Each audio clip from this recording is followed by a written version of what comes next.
My mother-in-law and sister-in-law offered to host my baby shower, but I arrived early and discovered a cruel secret that changed everything.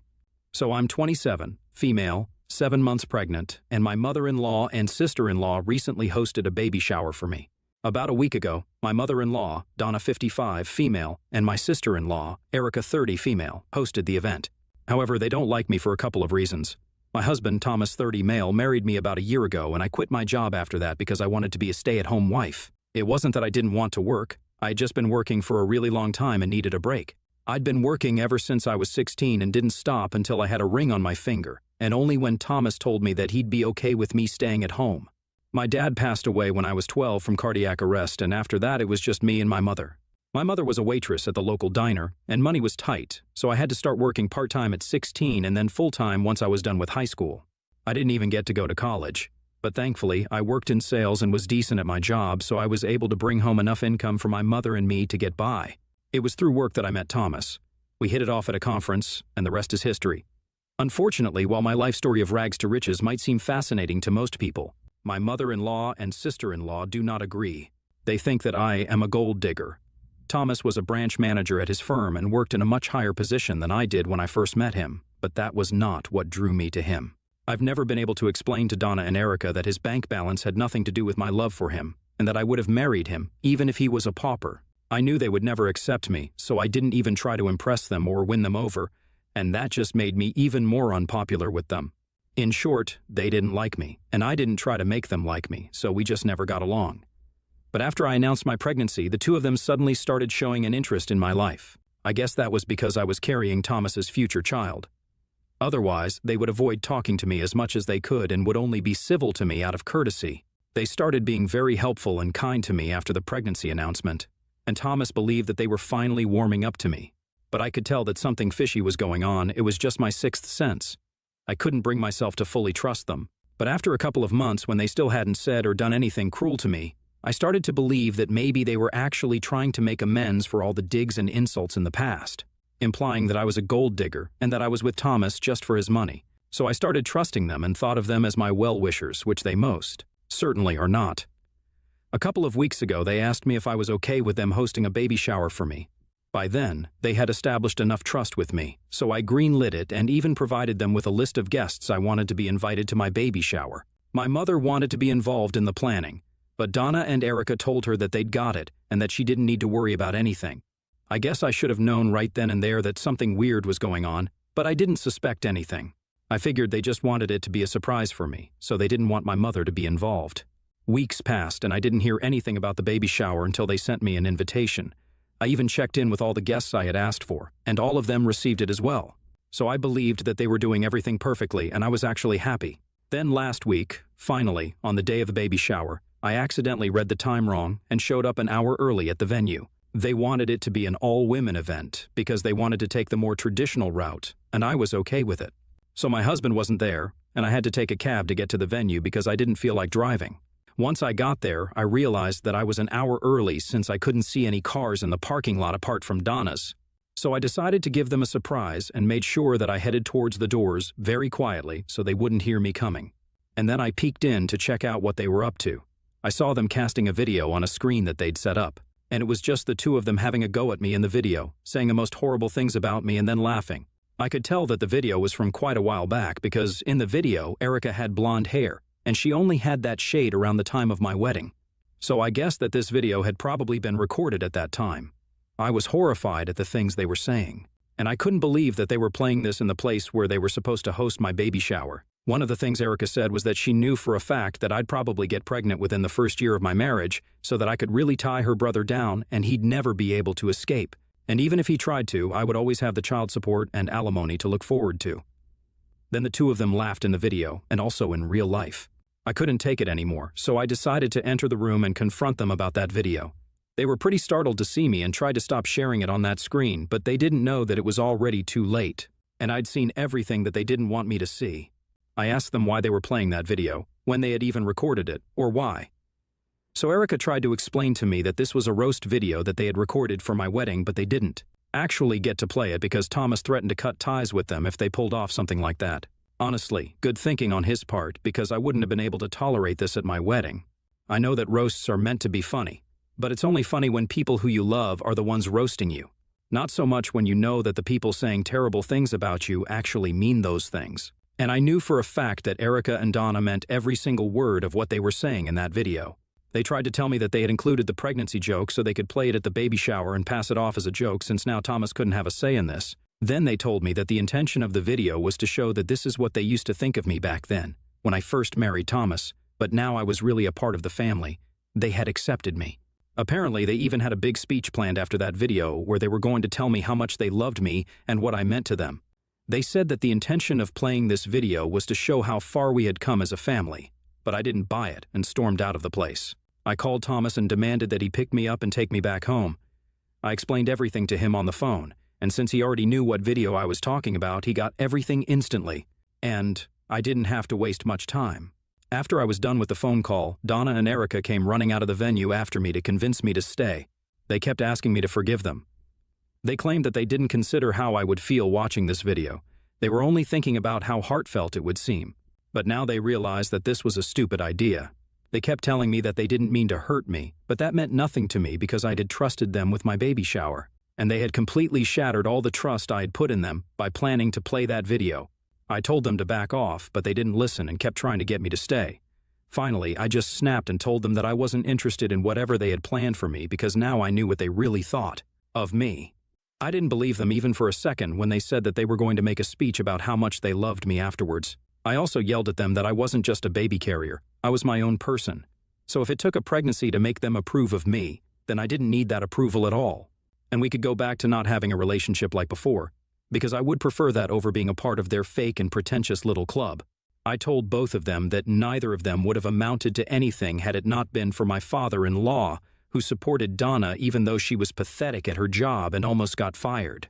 But her husband made his brother hire her as an accountant so she'd still have a job, without having to work too hard. He also got Erica a spot at the best business school in the city, even though she didn't have the grades for it, and he had to use his connections to get her in. Neither of them knew about these things. Only Thomas and his father were aware of it. But he had told me these family secrets a long time ago to make me feel better after a particularly horrible dinner at his parents' house, where Donna and Erica wouldn't stop mocking me. Their faces fell when I brought that up, and they looked even more upset when I told them that they had absolutely nothing to be so proud and arrogant about. If they had to face the same kind of struggles in their lives as I had, they probably wouldn't be so smug. Living a life like mine would have broken both their flimsy little spirits, and they had no right to question me, especially given their own incompetence. In the meantime, Thomas pulled up, and I got into his car. Then we left the venue without any further discussion. They still tried to talk to me while I was leaving, but I rolled up my windows and we drove away. Thomas had heard the last part where I was yelling at them and talking about whatever my father-in-law had done for them. He told me that he didn't think it was a good idea for me to tell them about it. I didn't reply to that, and he didn't bring it up later. Of course, the party and everything had to be canceled at the very last moment because I wasn't even there. Nobody apart from my mom knew the real reason why until my husband told his relatives to explain why the event had to be called off. Most of them are on my side, which means that Erica and Donna don't have anybody. Everyone thought that I did the right thing, including me, by bringing up how the two of them had so much help that I didn't, and they were judging me because they came from a place of privilege and could afford to pass judgments on someone that they knew absolutely nothing about. I didn't hear from either of them for a couple of days, and Thomas and I didn't discuss it either. He apologized to me on behalf of his family, but that was about it. We didn't talk about it anymore because it's not like this was his fault. However, a couple of days ago, I received a letter from my father-in-law, Raymond. We usually get along well, and he didn't have the problems with me that his wife and daughter seemed to. But this time, he was furious because of the secrets that I revealed to Donna and Erica. He told me that it was absolutely not my place to tell them about something like this, which he had decided to keep from them for so long for the sake of their own self-esteem. And now I'd undone all the work that he had put in. Both of them were totally miserable just because I decided to make them feel bad about themselves and get back at them. I tried to defend myself by telling him what they'd been planning to do, and I believe that what I said was completely justified because they'd been picking on me for years before I finally snapped. He told me that he could understand that I was upset, but it was still not my place to bring that up, and he was extremely disappointed in me. We haven't spoken since then, and when I tried to talk to Thomas about it, he said that he had nothing to say. But I think he is dodging the question because he feels the same way as his father. Am I the asshole for telling my mother-in-law and sister-in-law that they'd be nothing without my father-in-law's help? Update 1. I decided I was not going to apologize to Donna and Erica because I really don't think I said anything out of line. They've been picking on me ever since they met me, and this time I finally decided to snap at them and let them know exactly what I thought of them. They can't always get away with everything that they say and do just because Thomas and Raymond believe that addressing it would make them feel bad about themselves. Over the years, there have been several instances where the two of them have ganged up against me and made me feel bad, but nobody's talking about that. So why is it such a big deal if I do the same thing to them that they've been doing to me for years? I also told Thomas about how I felt because I sensed that he agreed with his father. Now, I couldn't care less about what Raymond thinks, but I need my husband to be on my side. So far, he's always maintained the peace of the family by telling me to ignore whatever his mother and sister say. But I feel like he needs to realize that I'm his wife, and he needs to stand up for me. I told him that he cannot have this diplomatic approach to things between me and them anymore because that's unfair to all of us. And he needs to pick a side. I was afraid that he would disagree with me or fight with me over this, but he agreed wholeheartedly and even apologized to me for being too scared to do the right thing. He confessed that he was afraid that if he stood up for me and fought with his mom and sister, he would be ostracized from the family. They mean a lot to him, despite their behavior, so he was afraid of standing up for me. But he did realize now that he had a duty toward me as well and couldn't just always expect me to suck it up and keep ignoring every little thing that they did just because I was stronger than them. It wasn't fair to me, and he'd come to the conclusion that he was going to cut his family off. I was touched because I know what family means to him. But I guess now it's about time that there are some real consequences to Donna and Erica's actions. I still haven't forgiven them for whatever I saw in that video, and they haven't even apologized to me or reached out to me after I left that day, which is fine by me because I don't want them to do that either. I don't think it will fix anything, and it will probably just piss me off even more. Some of you in the comments said that I was overreacting because it was just meant to be a roast and they were going to make it up to me by giving a heartfelt speech afterward. But that means nothing to me. I'm sure there are a lot of better ways to show your love to a heavily pregnant woman at her baby shower than a roast video, especially when you know that they meant everything that they said and they weren't just kidding. So I don't think that I'm overreacting. This is the perfect reaction. I didn't even ask them to host it for me. They were the ones who offered to take over, only to let me down in the end. I feel betrayed and hurt, and that's not going to go anywhere. Update 2, now that it's been a week since the baby shower incident and we haven't been talking to Thomas's family. I thought that things had finally cooled down a bit. But I guess Erica isn't okay with that. I hadn't blocked anybody because I honestly just forgot that we could do that. So I got a text from her early this morning where she started off pretty well and apologized to me because they hadn't thought things through while preparing for the baby shower. But then she said that she wanted an apology from me for both her and Donna because she believed that what I said was out of line. I could hardly believe the audacity to ask me for an apology after what I saw that day, and especially after the way they'd been treating me for the past couple of years. They never even gave me a chance and just assumed I was a gold digger without bothering to even get to know me. At least the things that I said about them were true. Erica said in her text that it was not my place to say things like that about them, and even if they did come from a place of privilege, it was none of my business, which was just so ironic, because they'd always made it a point to remind me where I came from. And now these were the same people saying that it was none of my business where they came from. To them, my being poor was an actual problem, and they just couldn't accept the fact that I didn't come from a financially wealthy background like they did. They felt free to criticize me for it all they wanted to, but now that they're getting a taste of their own bitter medicine, they don't like it. I treated that text as a joke because, honestly, what was I even supposed to say to that? It was a ridiculously entitled and tone-deaf thing to say, which is what I expected of Erica, so I'm honestly not surprised. I know they wanted an apology, and I probably should have responded with something snarky or mean to put them in their place, but it just didn't seem worth it. If I replied to them, that would just lead to more drama, and that's the last thing I needed. So I ignored it because Thomas was right. The only thing I could do was ignore them and hope that they would go away. It's kind of sad because I actually believed that we were becoming friends over the course of my pregnancy. But evidently, I was mistaken. These two idiots are too stupid to actually be friends with anyone apart from like-minded idiots. I haven't told Thomas about this yet because he hasn't come home from work. But as soon as he does, I'm going to fill him in and see what he has to say about Erica sending me this text. We haven't been discussing them at all ever since the last update, so I think it's been a couple of days now, and it sucks that I have to bring it up again because I know he's hurting. However, I have no choice, and I know that we have to talk about this and come to a conclusion about what we can do about it. Because when the baby comes, I don't want us to be fighting over what we need to do about his family and whether they should be allowed to have a relationship with the baby or not. We have to discuss it, and we have to talk about them now. Update 3. My last update was just a couple of hours ago, and it feels funny to be back so soon. But this is important, and I need to talk about this, so here I am. Thomas and I talked about Erica and her text after dinner once he was well rested and well fed. I asked him if he thinks they should be allowed to see the baby once we have him, or because, at the rate things are going with his family, I don't think I want to stay in touch with them. I want to make no contact, at least until they actually come to their senses and apologize to me. He thought about it for a while and then told me that it was my call entirely because I was the one that they'd been disrespecting all along. So now it was up to me if I wanted them around, and the baby or not.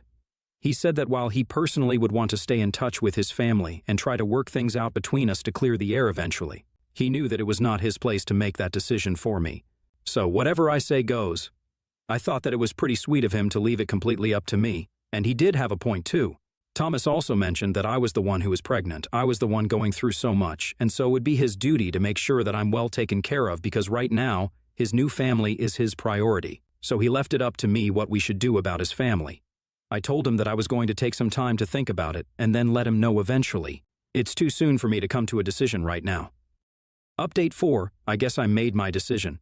I don't think I'm going to allow Thomas's crazy family around me or my child anymore. I was willing to give them the benefit of the doubt, but now I know that they are incapable of change, and I don't want my baby around them in any capacity. Thomas had a day off today, and he was staying at home with me to spend some quality time, which was really lucky for me. Today, all three, Erica, Donna, and Raymond, showed up at the house to have a discussion with me about my behavior. They claimed that they were here to discuss things, but it felt more like an ambush. I was really lucky to have Thomas there because he nipped it in the bud and told them all to go home since I wasn't willing to speak to them. Erica was the one who was the most angry about all of this, and I could hear them all arguing on the front steps. She was telling him that the only reason that they'd ever doubted me and my intentions was because they were looking out for him. Since I didn't come from a financially stable background, they didn't want him to get stuck with a gold digger, which is why they'd been giving me such a hard time. I was furious and almost went to the porch to argue with them myself, but Thomas handled it pretty well and tore them a new one. He called them a lot of names that I don't want to repeat here, told them off, and even informed them that when the baby was here, they wouldn't be allowed to see any of us because they were disrespectful and were blatantly crossing all boundaries possible. After a couple of minutes, Raymond intervened and told Thomas that he was cutting him out of the family until he came to his senses and divorced me because I was apparently leading him away from them. Then they left. Thomas seemed relieved when he came back to me, and we spent the rest of the afternoon just talking and making fun of everybody behind their backs. So I'd say that this was a great day, and I'm pretty content with how things turned out.